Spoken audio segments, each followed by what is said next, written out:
Hello and welcome to the first podcast of Melodic Mornings. This is a series we'll be continuing through the week, just talking to different people in the music industry.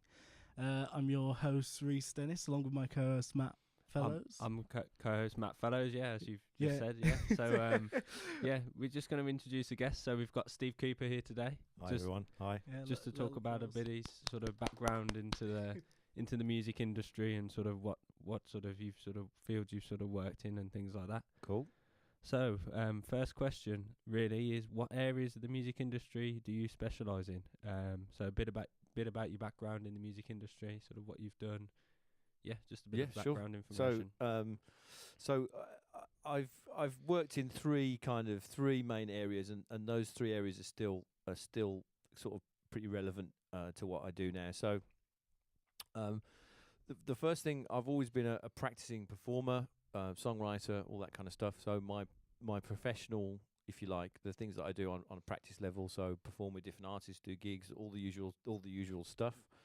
Been lucky enough to work with quite a wide variety of artists over I suppose 20 years on and off. So I'm still very much a practitioner. I still see myself, very much as a practitioner. And a writer and someone engaged in that sort of side of the business. I've always had a passion for playing and performing, like lots of musicians. That's kind of where I started from. So that's definitely it's definitely something I wanted to keep doing. But obviously, when I first got into kind of being a musician, inevitably you find other areas, and one of those areas was education. So I found myself quite early on in sort of my career, as it were, was that I started teaching people to play the guitar. It's very common practice, when you can play, you kind of go, okay, well, I'll start doing a few lessons, But I found that I really enjoyed it, and I sort of started by just teaching guitar at home, and then over time I met a few different people, and I found myself then sort of getting going to a college and sort of saying, well, I can teach guitar. And of course it came about at a time where in education, certainly, there was popular music particularly was developing as a discrete subject, you know what I mean? So people were more interested in pop music and what it meant. So I suppose I was lucky in as much as my own interest in teaching kind of was at that time. So as pop music is starting to emerge as a subject being taught at colleges, and then, I mean, even at this point, it wouldn't have featured much at university level. So as I say, so consequently, education is still something I'm quite passionate about. And obviously my role here at the university, I've worked here for a number of years, and so I'm still really interested in education, in music education, in working with people. It's a big part of what I do. It takes up sort of probably about a third of my time, over the course of a year, I suppose. And it's something that I still really enjoy doing. Is working with students and working with them is great, and it's something I really enjoy doing. And then it wrapped up in that education stuff. I do other things that are sort of related to that area. So I'm an examiner, so I examine guitar, bass, ukulele, and all that sort of stuff for London College of Music, which is quite good fun. And I do that right from like the preliminary grade, where the most simplest, if you think, right to sort of diploma level. So that's quite nice. So in any one day when you do that, you get to see this huge range of people,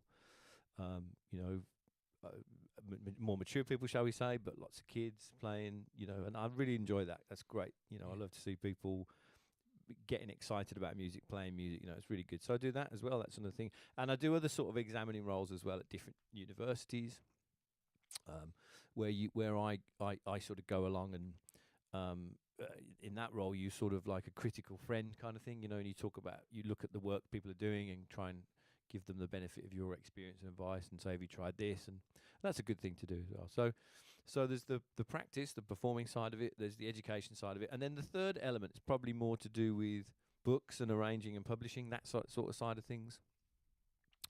And again, that's come and gone, to be honest, during the course of what I've been doing over time. But there was certainly a time when I did that almost more than anything. You know, when I worked for a publisher called Music Sales, and I did lots of books for them, lots of guitar things, where you're listening to music, writing it down, and it subsequently comes out in some kind of format, you know, a book or increasingly now more so, obviously, like online stuff, you know. But I kind of when I was doing it more regularly, for sure, it was more books. So I got to do quite a few different albums, a few different artists, and that was really great work, really interesting work.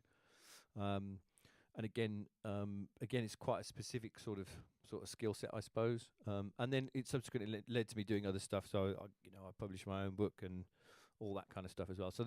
So I sort of see my my career as definitely having those three sort of prongs to it. You know, sort of the practice part, the education part, and then things that are related to publishing and, you know, those kinds of things. I mean, inevitably there are crossovers between those three areas, and at times I do more than one thing than another. So, you know, at times of the year, then, you know, obviously I'm here very much in a full-time role doing what I do, and then, you know, the university kind of life, if you like, it's quite compressed. You know this from your own experience. So, you know, there are times when it's quite busy, and then of course when we get to May, I don't then teach again. I stopped teaching on the technically on the 1st of May, and I don't do it again until the 30th of September. You know, arguably. So there's lots of time for me to pursue other things. So it works well for me, that balance. You know. Yeah. And one of those things you pursued more on like the recent years is a role in television, working with Jane and Friends. Yeah. We was just wondering a bit of background on how and when you started working as a TV performer, and how it sort of changed you sort of as a performer, your perspective on what performing is in that sort of field, really. Yeah. So certainly in the last couple of years, I've done that show, Jane and Friends. We did for Channel 5. I think we've done 14 episodes across sort of 2 seasons, broadly speaking. I mean, I got into it purely because Jane was someone that I'd worked with for a long time, and someone that I knew. And, you know, I've worked with her as her guitar player, if you like, for live shows for really since like 2007. So you know, when she was approached to this TV show, and a sort of music-based old school, I say old school, but it was more of like an entertainment show with a band and music and all that. Not so much a chat show type model, but So more of a variety show. very much that, yeah, very much in the spirit of the sort of Cilla Black kind of stuff, you know, which is, you know, classic sort of, you know, 70s kind of TV. You know, I remember watching that when I was a kid, some of that kind of stuff. So, because actually, it was a particularly pertinent observation. Actually, there isn't very much music on television anymore, and the mainstream stuff, Friday, Saturday night stuff, is dominated by reality shows, you know, The Voice and X Factor and, you know, Britain's Got Talent. I mean, they've all got music in them, but they're not music shows. They're very much talent shows or reality shows or anything like that. So the concept here was to do something which was a music show, an entertainment show, a variety show, call it what you will, but to have music very much at the heart of the show. So, and Channel 5 rather were quite. I wouldn't say they were resistant to the idea, but of course it costs a lot of money. Yeah, to do that kind of show. It's you know, it's clearly easier to get a bunch of backing tracks and, you know, and do that. But Jane was was a producer on the show as part of that, and so she was very keen to push that sort of angle. And I think she wanted to represent some elements of her live show, which we've been doing for years in different forms, and put it on the telly. So that's how it came about. So it came about through my association with her and working with her over a number of years. And then I'd done a bit of TV before, in terms of, I suppose you would call sort of standard, sort of turn up, you know, do a bit of a mime, you know. I don't call it miming anymore. We call it playing to playback, or using playback. But yeah, you turn up, you know, do your thing, and those things are quite good fun. I'd done a few variety show, you know, the sort of classic stuff where it's a chat show type thing, where then they pan away. We've got a musical guest, you know, and there you are in the corner, you know. And I did Paul O'Grady show and Loose Women and Alan Titchmarsh and also, you know, that's the sort of stuff you get, you know, depending on what you do, and and obviously that's a perennial thing. You see that all the time on Jonathan Ross and all these other things. So I'd done a bit of that before, but going into this one, it really became clear that it really was a music show where the band were going to be playing live in front of a studio audience. We were going to be doing, originally when I first was asked to do it, but approached about it, I thought, oh well, we'll probably play a song at the beginning of the show and a song at the end, and that'll be it. Yeah. And I couldn't have been more wrong, really, because we ended up doing certainly 5 or 6. When it was originally proposed and they sent a schedule through, there were like 5 or 6 songs per show, so it was anything between 40 and 50 numbers, some of which obviously were material that we'd already done, but a lot of it wasn't, and a lot of it involved some of the guests that were going to be on the show. So so when the guest comes on, they wanted to have them sing, sometimes in a duet perhaps, or on their own, a solo kind of thing. But the band would back all of the guests. Jamie was very adamant that if the guest didn't wanted to use playback, i.e. wanted to use a backing track, then the band wouldn't mime. So every time I want the band are on, they're playing live all the time. So occasionally on the show where we'd have guests that didn't use the band for whatever reason, or just wanted to use their own backing track, then the band weren't involved. So it kept us very separate from that, which was good. Yeah. It's a simple thing, If we mime with one artist, then the assumption is that we're miming all the time. Yeah. So we kept that distinction quite clear, which I thought was really great, and really was really good. And of course, the more guests that came on the show, I mean, it's still, we didn't do that many episodes. We're hoping to do more in the future, but as soon as the guests start to see what we've done with other featured people, they were like, "Oh yeah, that sounds really great. I'll do it myself." So it was good from that perspective.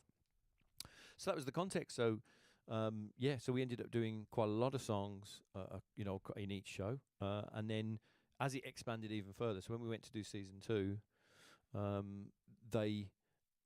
originally we weren't doing things like the play-ons and the playoffs and the ins and out of the breaks and all that sort of classic stuff that you see on American TV shows.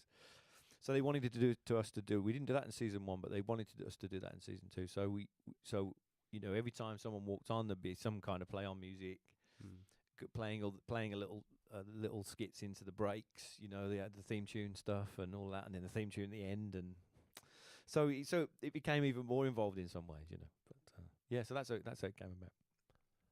So would you say, like, you talk about those all like play-ons and playoffs and all that? Would you say it's more focused in like a TV setting rather than a live performance at a gig? Because at a gig, I feel like you're there to perform a certain like performer's piece of music and all this, whereas in the TV you're asked to do a random song from the 80s here and then learn this little fill. Yeah, just it was very first and walk eclectic, off. that's for sure. Yeah, Mm, because yeah. the nature of the guests on the show were very eclectic. Some were musicians, for want of a better term. So Yeah. people like Tony Hadley and Kerry Ellis and Gilbert O'Sullivan was on it. He was great, and a few other people. These are like really established musicians, in their own fields. So they were great. But equally, then there would be more entertainment-based guests, by which I mean soap stars, that kind of thing. Again, all good at what they do, but not necessarily known as singers.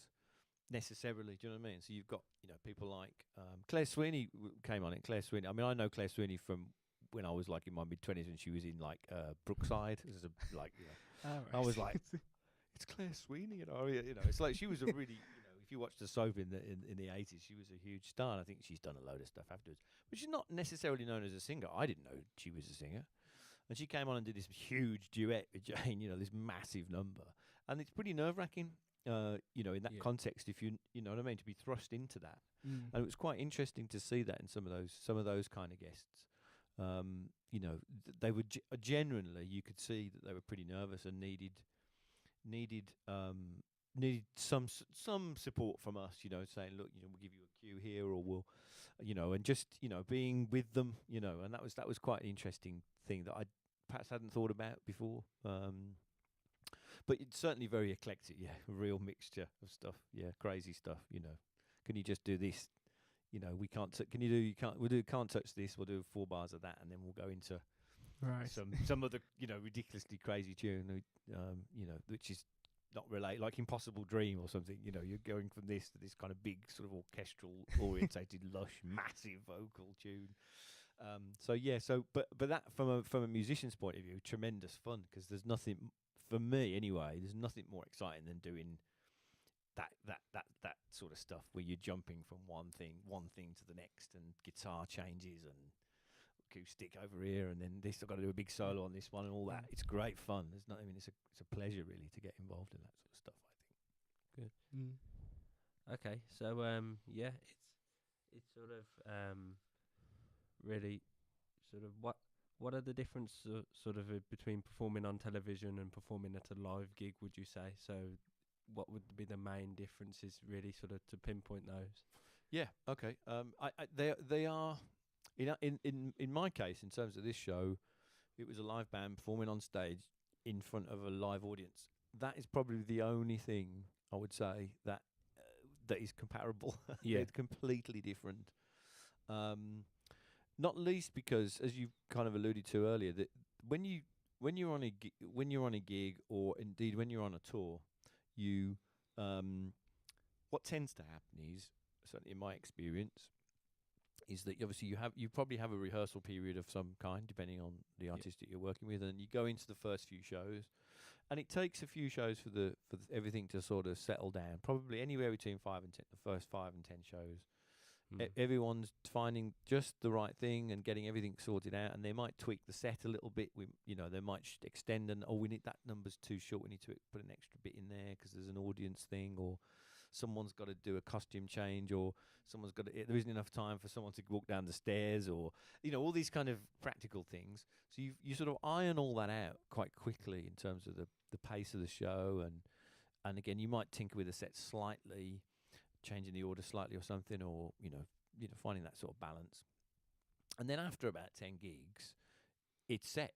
That's it. You just repeat the same thing the next night, and the night after, and the night after,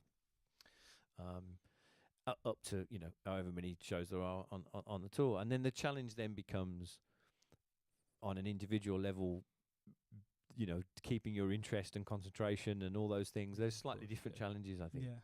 As a performing musician, you've got to really take sort of pride in it, and you've got to really concentrate. And it's like anything, you get to know something so well, you can sort of lose concentration. Strangely, you sort of happily playing away, and you sort of drift off somewhere else and think, what am I? What's next? It just becomes like muscle memory at that point. Yeah, exactly. So there's different things.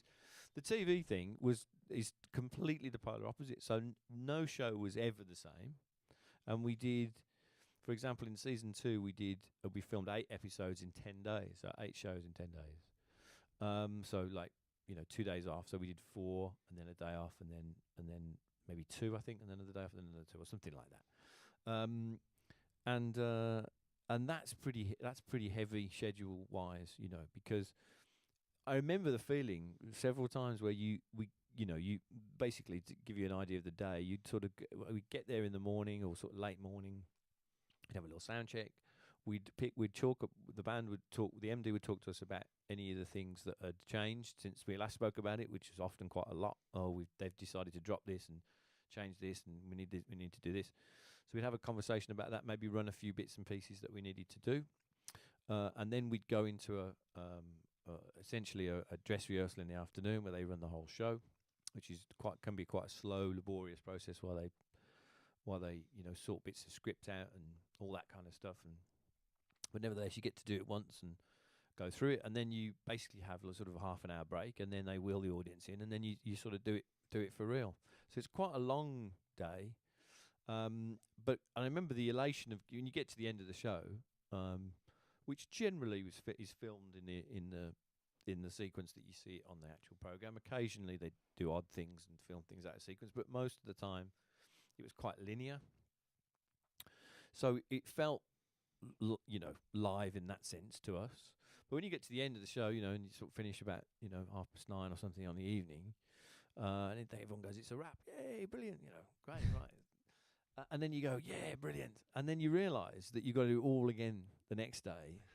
with completely different music, completely different guests, and that's both fun and also a little bit daunting. And that's, I think, the biggest difference that I found was that with a gig, I mean, unless you're doing if you're depping with loads of bands or something, and you learn one set for Friday and then you got to go and do another set on a Saturday or something. I suppose it's similar to that in some senses, but certainly if it was the same, if it's the same gig or the same artist, then the chances are you're going to go out and repeat the same thing, with small variations probably.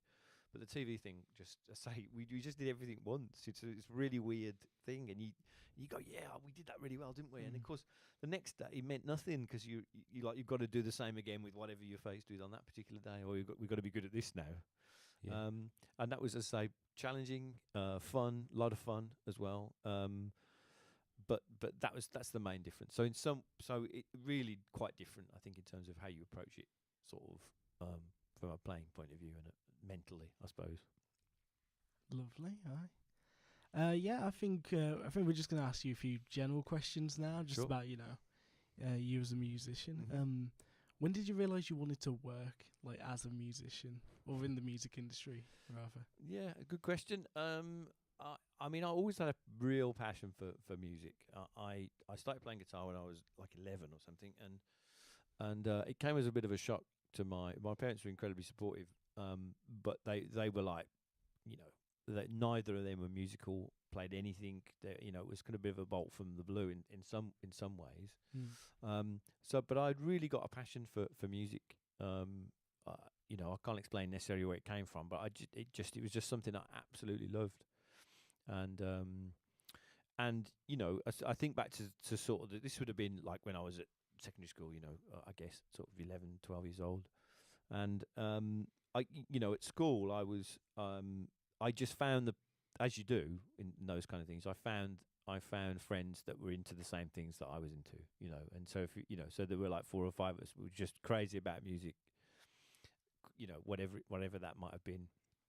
And so so that enthusiasm, I think, and I went, I was lucky enough, I suppose, to have the opportunity to see. There's a lot of live music going on then.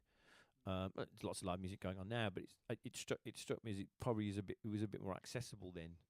It wasn't as costly to go. You could go, generally speaking, as a younger person. There wasn't it wasn't a lot of stadium shows. It was more smaller venues. I mean, even at this time, I mean, I think the NEC, which is obviously a famous local, arena gig. I mean, I'm not sure when they built it. It was probably the latter part of the 70s. So, for me, going from the 80s, the arena gig was never, unheard of, really. So it was more sort of theatre kind of shows, and so I got to see a load of bands in my formative years, if you like, from 11, 12, 13, 14 years, seeing all these great rock bands that I loved at the time. People like Def Leppard and Whitesnake and Saxon and Iron Maiden and you name it. I saw them, I saw Metallica. I saw them all, and I loved all of that stuff, and all my mates loved it as well. So we all went together, and there's this real sense of, as music does often, there's a real sense of what you're about and all of that. So, but I'd started playing guitar at 11, and my dad, who worked in a factory, found me a teacher, which I'm incredibly grateful, because my dad went, right, if you're gonna play guitar, I've got to find someone to teach you to play the thing. You're not just gonna. Of course, this is pre YouTube, and that's what you did. So, and I didn't know anybody that played music. Neither did my family, because there was no one really. So so he worked in this factory in Birmingham, and I remember, I don't remember the exact conversation we had, but he said, well, I found this guy from work. Somebody told me about him, and we'll hook you up with some lessons. And it was near his work, so he used to pick me up from school, I think, and then drop me at this place. And that was amazing. This guy, who's also called Steve, actually, taught me for a couple of years, and he was, as a teacher, he is pretty important, I think, in terms of my development, because he could see I was really enthused by music generally, and I loved it. And I think he was able to find that a way of encouraging me with the instrument as well, and trying to, so he'd teach me stuff, and then occasionally you go, what are you listening to? And I'd say this, and he'd go, let's show you how to play that. So that was quite motivating. And then equally, he'd say, "Have you heard this?" Of course, as teachers do. Have you listened to this? And I'd go, "No, I've no idea what that is." And of course, you opens up another world to you, often when you go, "Wow, that's amazing. I've never heard anything like that before." So that was quite important. So I think probably from that age, certainly from as I went through school, I was definitely committed to this idea of this is kind of what I want to do. I had no idea whether that was possible or how you went about it. I don't think. But I definitely thought, yeah, that's what this is for me. Definitely, this is where I feel I could do. This is something I could be good at, I suppose. And I obviously that passion that for music, is really important, I think. So that's kind of how it came about in the early days. And then, as I said, I just went, I just carried on. It was partly by accident, I suppose. Some of it. Started playing, met some people. As you do, you get in a band, and you meet a few more people, and obviously then as I mentioned earlier, I sort of started doing a little bit of teaching. So I met, had a little bit of income from that, and you start doing a few gigs, and then one thing leads to another, and it carried on from there. But that's kind of where it started. That's where it kind of developed, I think. Okay, cool. Yeah. Really, it's just sort of finding out as well for you. Obviously, you have a bit of a songwriting sort of background as well.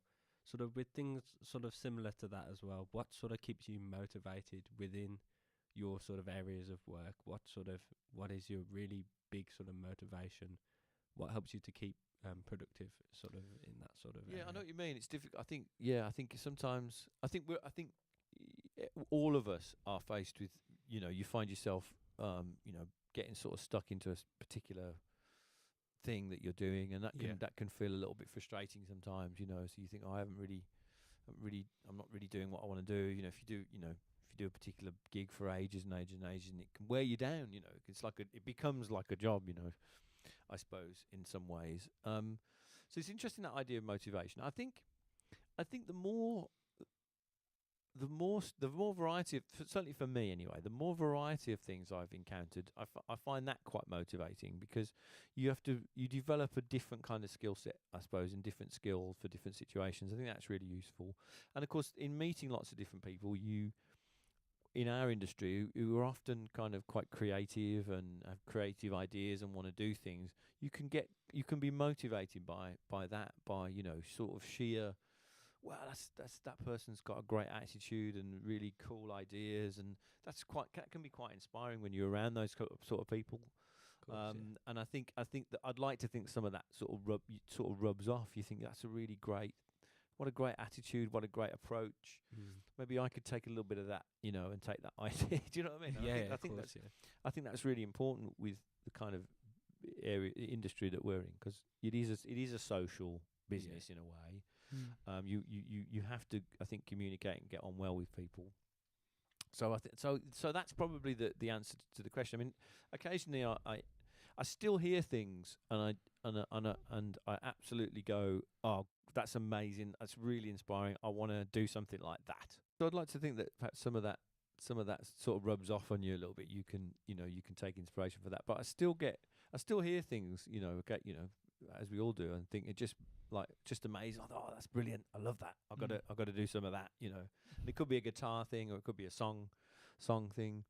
I was listening. I don't think I probably mentioned it maybe before, but the Ariel Posen album, I heard that in January, and it just went, "Wow, that's like the best record I've heard in ages. It's brilliant, great, amazing songs, and great playing, and just brilliant, And so you think, yeah, I want to, I can do some of that, And again, it inspires your writing, and you can take those ideas. So I think those things are always there, and I think it's really good. I think sometimes it's useful to have that reflective skill, to be able to go, do you know what, I'm feeling a bit stuck at the minute, in some way, creatively, or with your individual playing.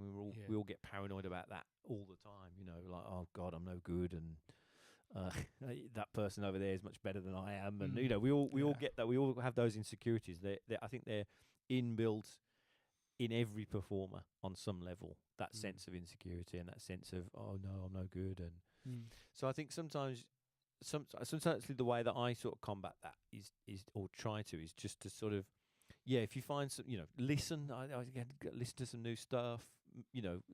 Go and see some, new people, or sort of reflect on that. And I think that's really useful. That's really useful. That's really useful for me in terms of trying to maintain that sort of sense of motivation. And there's another, the old adage that you're only as good as your last gig. That's probably a good piece of motivation, because that's true. It's no good, it's no good. You are literally only as good as what you did last time. You can't really sort of claim, if you have, if you get a great gig or something and you do some really great work, you can't sort of dine out on that for the rest of your life. It's not, I mean, I guess there are people that might do that, but it's certainly not in my case. I never felt like that, because I think you always think, yeah, well, that's been brilliant. I'd like to push on. I'd like to do something else, something different, something related to that, maybe. I don't know. So there's definitely that desire. So I think it's always important to have that bit of hunger, I guess, to want to do better and to want to get better and develop yourself. And but yeah, it's always something that is a challenge, I think, for a lot of musicians. Especially if you've been doing it for a while. Of course, there's that danger that you sort of end up doing the same things over and over again, and that can be a bit demotivating, I suppose. So it's just trying to be aware of that, really, I guess. And going back to what we were talking about at the beginning, those 3 prongs, I think for me that works really well, because it's not like I'm performing all the time. I'm performing for a third of the time, perhaps. And if a gig comes up, somebody offers me a gig and some work, it's not like I've got to go, well, I've got to take it because that's where my income is. Again, on a personal level, I've managed to diversify where I get my income from. Yeah. So it's not like I've got to take every gig that's ever offered to me. Whereas that can be quite demotivating. You think, oh, God, I need some work and I'm going to have to take this because, I've got to support myself and I've got to keep going, So that can get very, very tough. And I've met lots of people, on tour and on the road in bands and stuff, who go like, I can't do this anymore. It's just too much. I need something, I need to find that balance, I can't be away all the time. I don't feel I'm at home much. They might want to, it's cliche, I suppose, but I want to sort of settle down a little bit more and and have more of that life, which is obviously not conducive if you're a touring musician on the road. So it's finding the right balance for you is really important. But definitely for me, that variety, educational stuff and playing stuff and writing and the practice that I do, if you like. And then there's other sort of supplementary things, publishing books, transcribing, all those kinds of things. There's quite a lot of variety there. So hopefully that's been quite useful, I think, for to be a motivating factor, I suppose. Yeah, lovely to hear. I think the final question we want to ask you is, if you could give yourself advice at the very start of your career, what would it be? It's a good question, that. I think I would say to myself, you need to, it's certainly in my case, I think it would have been better for me to play more and, not to play more, I was playing a lot, but I think to meet as many people that I could and to put myself into more variety of situations. That came later for me, through circumstances and various things. But I think back on it now, and I think probably I wasn't confident enough necessarily to kind of go out and put myself in different kinds of situations. Perhaps that was to just do with confidence. I was inherently quite shy, actually. I wasn't in particularly outgoing. I didn't feel that way. And I think in some ways, I think back now, and if I'd sort of met some of the people slightly earlier, I think it would have been really beneficial to me. In terms of just the variety of people that I met, I think I was a bit, I was a bit reluctant. And again, perhaps that's just to do with my personal confidence, as it is for a lot of people, to put yourself into different situations, playing situations. I mean, professional sort of situations. But I think if I'd gigged a little bit more in the very early part of my career, so from 16, let's say, through to my early 20s, I played a bit. I had some of my own bands, but it was fairly sporadic. I didn't do functions or anything like that. I didn't do anything. And some of the people that I've met since, were gigging at, you know, gigging at 13, 14, 15 years old, which of course you could do then, perhaps not so much now, but you know, we're out there playing quite regularly and meeting lots of people, and I think, oh yeah, maybe that's just a good piece of advice, is that, you know, be as collaborative as you can, meet as many people as you can, get into those situations as early as you can, because that will only help you personally in terms of your growth as a player and as a musician, and as a, you know, someone who can understand, and quite evidently you're building up a greater base of people that you know, and that could be very useful. I mean, as I say, I did do that in the end. Through a variety of means. I met a lot of people through teaching. One of the great thing about teaching, actually, a lot of people don't make this connection, is when I started sort of teaching, particularly at institutions like colleges and stuff, I immediately met all the other people that taught there, which states the absolute obvious, I know. Yeah. But you know, I met the guitar teacher. I was a guitar teacher in this case, but you meet the person teaching bass and the person teaching drums and all that. And of course, immediately they're like, oh yeah, I've got some gigs and such, you know, you should come down, and, you know, and immediately your world starts to open up. Yeah. So a lot of the contacts that when I think back now, and I can sort of trace them back to, you know, to the nucleus of where they came from a lot of conversations around, you know, in and out of lessons, and, you know, meeting people, you know, in that environment. So I think my bit of advice I would probably give myself would be to say, look, maybe you should have done that a bit earlier. It's just one of them things, you know, you don't think about it at the time, but I think that was quite crucial. I think for any young musician's development, is just, you know, having that network of people around you, and being part of that network. I think there's a really I go back to what I said before, just to summarise. I think when I think about that nucleus of of loving music with your mates, you know, and listening to music, and just being together because you love that, you know. There's I think now about being more involved in professional musicianship, I suppose you could say. There's still that same sense of camaraderie, you know. You know, people still fundamentally feel part of the same kind of crew, do you know what I mean? But they're playing music, they're actually making music, actually doing it, and that's a really great feeling. One of the nicest things that I remember anyone saying, and it's something that's always stuck with me, is that one of those bands I was in my relatively early part of career, sort of originals band, you know, and we were going to be signed, and we were nearly signed, and then we weren't signed, and then everyone hated each other, and we all split up. Although that's not quite true, because most of them are still really good friends. That we had a couple of people that would help out, you know, in terms of lugging gear around, and you know, friends of the families of various people involved, you know, I guess. And obviously, you know, when the band folded or whatever, you know, I lost touch with those people anyway. Years later, you know, maybe 10 years later or something, I bumped into one of these guys that, you know, helped us during these couple of years, you know, been there all the time, you know, helping with gear and just being a roadie essentially, I suppose. And it was really nice to see him. And he said, Steve, oh, I've had a family now, and, you know, and I've got a son. And I said, so is he playing any instruments? He said, yeah, he's playing the drums, he said. And he said, it's a bit of a nightmare, you know, but I'm back to moving gear around and all that sort of stuff. And he said it's brilliant. He said I was so pleased when he took up a musical instrument, because he said I saw what it was like with you guys in the band, and that sense of camaraderie, of friendship, of this kind of this bond that you get. And he said, and I wanted that for my son. And I just thought that's a really lovely way to sort of summarise what being in a band's about. Yeah.